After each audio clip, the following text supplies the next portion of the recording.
Hello အားလုံးပဲမင်္ဂလာပါ Cafe Memory နဲ့ပြန်လည်ကြိုဆိုပါရစေဒီဘက်မှာတော့အုံတီကိုအသုံးပြုပြီးတော့လုပ်တဲ့ ice coconut americano လေးပေါ့လေကျွန်တော်တို့ရှိမှတည့်ရတဲ့အတိုင်းပဲအရင်ပူနေတယ်အပြင်ကိုကြည့်လိုက် shade လေးပူလာအခုစားဒီမှာအပူလိုင်းတွေဖြစ်နေတော့တချို့ဒီပြင်သစ်တို့ဂျာမနီတို့စပိန်တို့မှာလူတွေပါတောင်တည်တယ်ပေါ့လေအဲ့အတွက်ကြောင့်မလို့အရင်ပူတော့အေးလေးနဲ့အရသာရှိလေးတောက်လို့ရအောင်လို့ကျွန်တော်နိုင်ငံမှာဆိုအရင်ပေါ်တဲ့အုံးရင်နဲ့လုပ်တဲ့ ice coconut americano လေးကိုလုပ်ပြပေးပါမယ်။ဒီဆို coffee လေးချပါမယ်။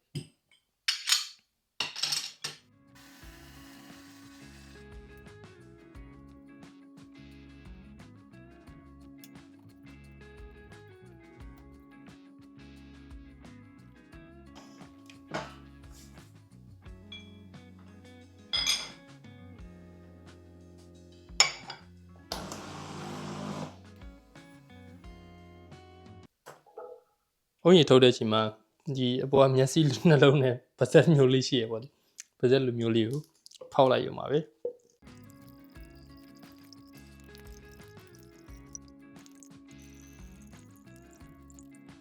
ဘုံရီရပါပြီအဲ့ဒါဆိုရင်အခုကျွန်တော်တို့ main ingredient ရပြီ coffee double shot လေးရယ်ရေခဲရယ်ကျွန်တော်တို့အုံးရည်ရယ်ပေါ့လေဟုတ်ပြီအဲ့ဒါလေးကိုပြင်လိုက်ရအောင်ရှိခဲရတော့ပြဿနာမရှိဘူးကျွန်တော်တို့များများလေးထည့်လိုက်ရှိခဲကို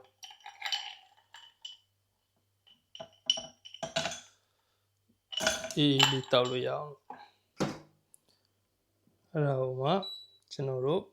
အုံးရည်100နဲ့120လောက်ထိထည့်လို့ရတယ်ပေါ့လေ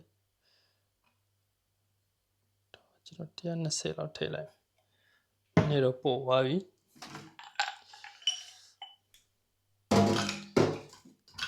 ဖက်လေးရတော့နည်းနည်းကြီးနေပြဿနာတော့မရှိဘူးအဲ့ဒါဟိုမှာကျွန်တော်တို့ဘွားနေ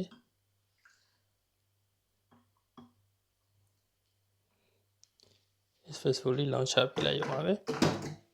ညှိကြည့်လို့ရပါပြီ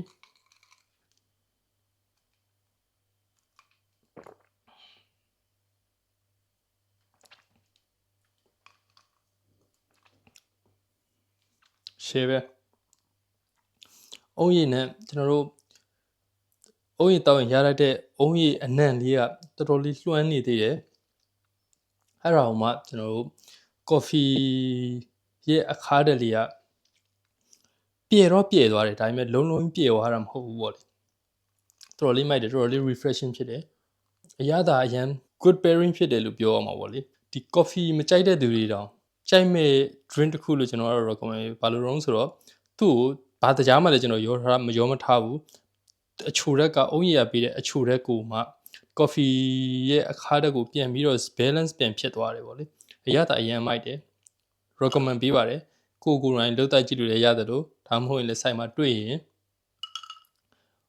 မှာတောက်ကြည့်ဖို့ကျွန်တော်တို့တိုက်တွန်းပါတယ်ဟုတ်ပါပြီအားလုံးပဲ peace ပါ